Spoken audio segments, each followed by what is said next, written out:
Everything I am talking about is public information. In this video, I will simply report on and explain what has happened in the past couple of days for everyone that isn't active on Twitter. Please pause the video if you want to read any of the screenshots I will show you. Yesterday, one of the former friends I have talked about in my previous video posted a statement on Twitter. While it didn't name her, it was pretty obvious that it was about Taylor. The post talked about how Taylor always shifts the blame and never takes full responsibility for her actions. Taylor saw and responded to it by saying that she is fed up and will finally expose Bree's exotics. She posted this to explain what had happened during Petfest that caused Bree to be sent home. She details how Bree was making unwanted sexual advances towards her and how she was trying to make Taylor relapse by talking about cocaine and pushing Taylor to bring drugs with her on the trip. Bree then said that Taylor confirmed her original statement, but she was obviously disgusted by the sexual assault allegations and live-streamed herself a few hours later to deny that any of that has ever happened. She also talked about what I have said in my last video and officially put her name and face to the allegations that were made. Taylor then accused Bree of talking about her anonymously for months, and even helping with the video that I have made, the latter of which I can assure is not true. I have never privately spoken to Bree until around a week ago. Bree has also made it clear that she never posted on Lolcow until a month ago, when she was pushed into posting by the other former friend and many users, and even then she was sympathetic to Taylor and never insulted her. She has even defended her by shutting down speculations of track marks.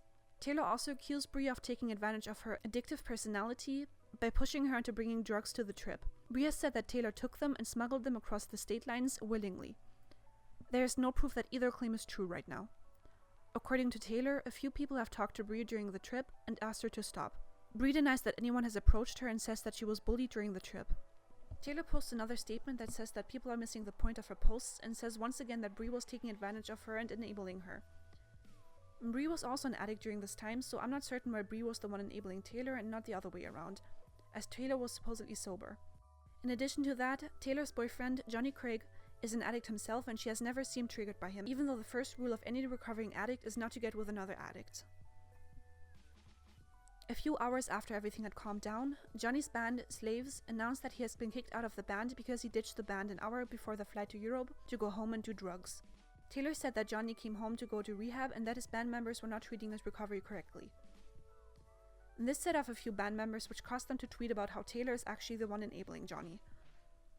She started fighting with a band member and he said, "How dare you try and blame the only people that truly helped Johnny when you're sitting at home, sticking a needle in your arm and can't even go on vacation with your mom without going home because of withdrawals." This lines up with her announcing to go to Disneyland for 3 days but returning after only 2. He then goes on to say that she is lying about everything in her life and that she has been shooting up with Johnny for the past 2 months. He threatened to release screenshots of their conversations, and another one of Johnny's associates released these screenshots. Taylor responded to this by posting screenshots herself, which showed Colin and her arguing via DMs. She begs him not to tell her mother about her addiction in them and also says that he doesn't understand anything that's going on. He says that she's the one killing Johnny by doing heroin with him. Bree's Exotics plans to release the full context of the Instagram DMs Taylor has shown soon. I will put those and her live stream in the description once everything is uploaded. Thank you for watching.